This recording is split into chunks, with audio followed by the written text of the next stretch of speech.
Assalamu alaikum wa rahmatullahi wa barakatuh. Good day, everybody. This is Dr. Ali Mugabil, and we're doing code division multiple access. Code division multiple access.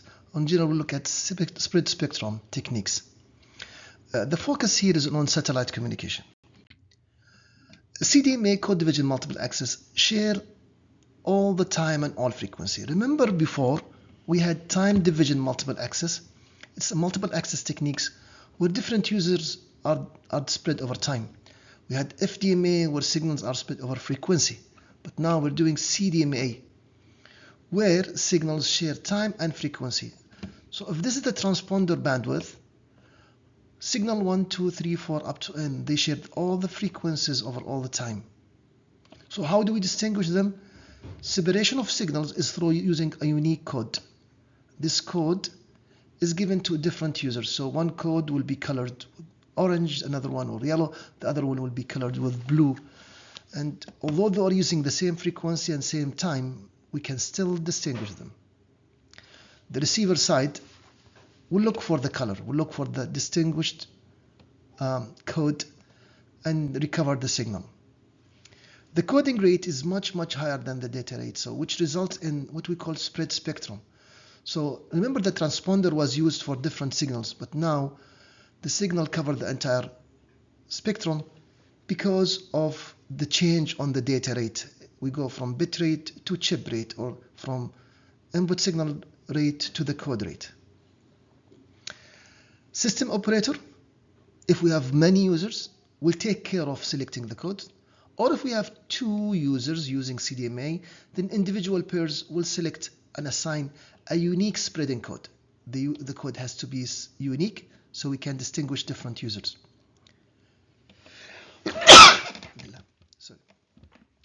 And also, there are certain features for the code so that we have an optimal system. One of the features is to be unique, whether we're using it for direct sequence or for hubbing codes, as we're going to see next. CDMA, code division multiple access, is the solution for severe interference problems.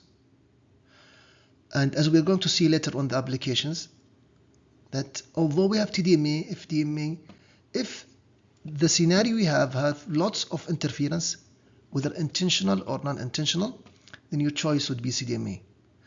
Of course, you'll get that at a price, which is the capacity. Now, when CDMA started versus TDMA and FDMA, the Qualcomm promise, the promise was to increase the capacity. But this turns out to be not correct or not valid. So now, if we go to now let's look at the different types of CDMA. First, remember that signals are separated using a unique code. So codes must be orthogonal, which means they are very different. Otherwise, user A and user B will be mixed. Otherwise, user A will respond to a code intended for user B. So we have to make sure that the codes are orthogonal. We don't use light blue and dark blue, for example, in colors. Those codes must be very distinguishable. The codes also have to be very long, because otherwise they can be guessed. Otherwise, they could result in similarity. And to generate these codes, there are different techniques, including the generation of pseudo-random noise. We call it P in sequence, because it looks like noise. It's not something that is deterministic. We can also have gold codes, gold with capital G, name of a scientist, or a Sami code with capital K. So those are different ways. If you would like to go deep, there are much more. There is research in these code generations and their uniqueness and so on. Now let's go to the types. We have direct sequence spread spectrum and frequency hopping spread spectrum. The difference is in direct sequence, signals occupy the full bandwidth at all times. So we change the code rate and then we cover the entire transponder. However, in frequency hopping, like the example of Bluetooth, the bandwidth given for Bluetooth, for example, is 2400 MHz up to 2483.5 MHz.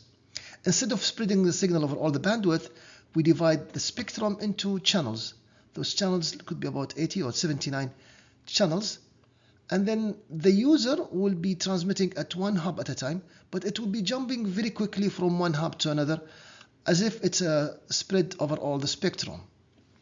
So when we start pairing two Bluetooth devices, one is a slave, one is a master, the master will decide on the code. This code now is not direct sequence spreading. It's a sequence that tells you which hub to go for. The sequence, for example, would be 1, 15, 70, 35. So the master and the slave knows which hub to look for, which spectrum to look for, and then they can communicate. The advantage, of course, you can avoid interference. If somebody else is using his Bluetooth device at the same location, we can still survive. There might be some collision in some slots, but we can retransmit the data, and with a very low probability, we can get into a collision. Remember that those devices, they move from one to another. For example, for the case of Bluetooth, at high rate, let's something like 1,200 hops per minute or so.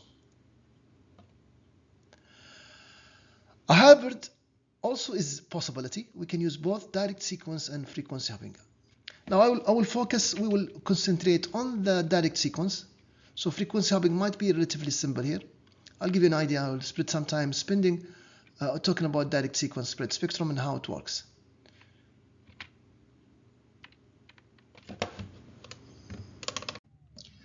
So for the direct sequence spread spectrum, we start with a narrow band signal. We multiply the information stream, the data, by high beam sequence code. And of course, what the result is changing the data rate. I'm going to show you this in time domain in the next slide, is to spread the spectrum. So we have a wide spectrum. Of course, there will be a certain code resultant when we multiply by 1 or 0, so that we can distinguish the data and recover them.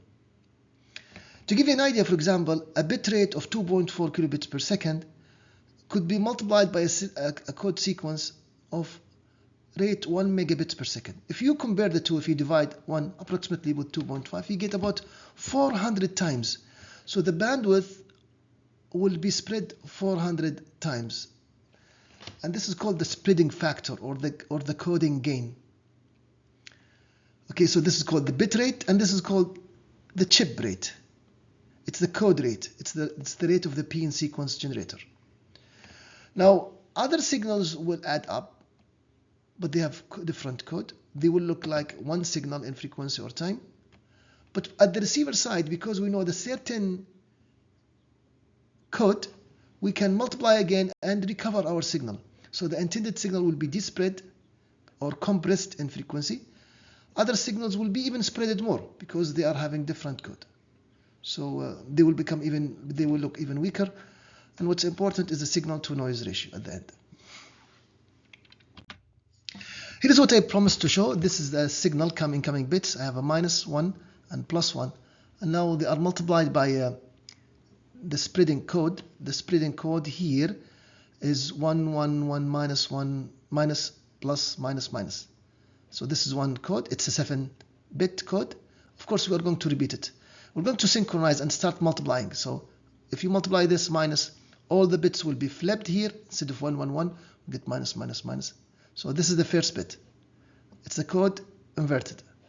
The second bit will be multiplied by 1, so we keep the code. This is what we transmit, not the original signal. So you can see that the code rate has increased dramatically. It was RB, now it's NRB. It's now N, which is a spreading factor, times RB. Each incoming bit is multiplied by the B in sequence. Of course, it has to be synchronized, so we have this time duration is multiplied by this time duration, of course. Now, in the example, we have seen that we have -1 plus 1, and the sequence is, or the code here is plus, plus, plus, minus, minus, which is showing you the code here. I will show you how to despread, and then you can go over the register one at a time. So here, how we despread. This is the signal that we got, minus the code, plus the code. It goes through the multiplication, the modulator, very similar to the transmitter. And then now, because all bits are synchronized, we get -7 bits minus, and then plus 7 bits. Now, because we have no interference, no other signals, we get exactly minus, minus, minus. If we have other codes combined, sorry, if we have other bits combined, we can have add. We add them all up, and to find the resultant, is it minus or is it positive? Is it 0 or is it 1? So we can get, this is called the baseband correlator. So we multiplied, and then we can add, we correlate, we have correlated the two signals together. This process is called despreading. This is the despreading sequence, which is the same as a spreading sequence, or if you like, compression of frequency domain. This slide shows you the exact procedure, how to do it. This is the incoming signal bits. They will be fed here. So here is the initial value of the register all once, and then we start feeding the incoming sequence minus. It starts feeding. We do the multiplication with the relative code, and we add, and we get the result. So this is exactly what you are doing. In fact, you take minus, and you add the bits up. The voltage output here, you can see that it's 1, 3, start to increase, decrease, until I got the entire bits out, and it turns out to be -7. For the next bits, of course, we get +7. So this gives you recover the data. When you get -7 or 7, it means that you have either -1 or +1. If you want to look at the spectrum of CDMA, I'd like to recall that the spectrum will look flat below the noise. In fact, other users will look like noise because they are spread. The code must be compressed or despread so we can get our signal back. Receiver must be synchronized to the code, which is already because the signal is below noise. This requires a lot of patience. We need to use correlators and multiplications and wait until we get the signal back. So it takes a while until you pull up. If you use your GPS receiver, for example, outside, you'll notice that it takes some time to receive from the satellite to pull the signal in. As I promised, here is a list of the CDMA applications. In military, we have anti-jamming. Jamming is the intentional interference. If you want to avoid that, you spread your signal. It's also used for low probability of intercept, LPI. When you want your signal to be undetectable and with very low probability people can receive or intercept your signal. No, it looks like noise. It's not easy to know that there is a signal in. For commercial application, it's used for VSAT, very small aperture terminal, due to the wide beams. And also it's used for GPS, Global Positioning System. It is also used for microwave cellular systems. Cellular systems, but for the microwave part. Now, the previous mentioned multiple access techniques required on-processing capabilities. So lots of processing capabilities, whether in the satellite or on the Earth station. Let me share with you some of the difficulties or challenges with these multiple access techniques.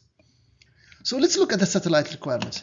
If you're dealing with low Earth orbit systems, then you need to adapt to the rapid movement. So your main problem is the rapid movement of satellite. This is going to cause rapid change in path length, which means change on time of arrival and power balancing problem. If it's closed, you get short time, high power. Far, long time, and less power. Rapid change in lock angle. So you get different multipath, different directions, blockage at times.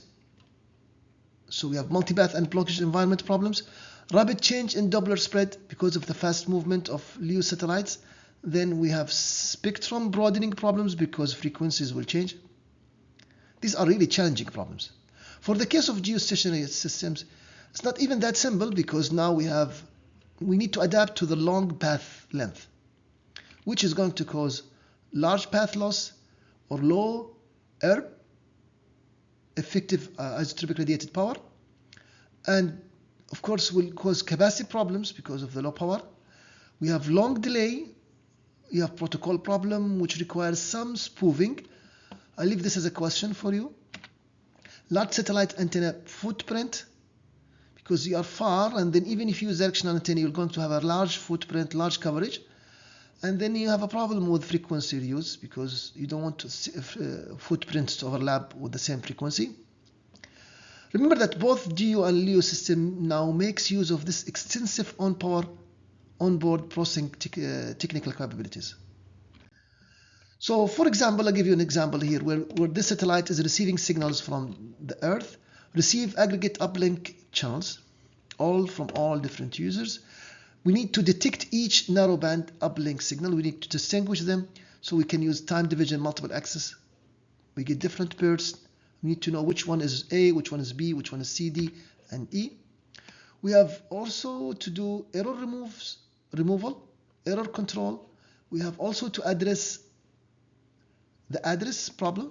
We need which this guy is going to where, this guy is going to where, and then of course we need to repackage the signal into large CDMA stream,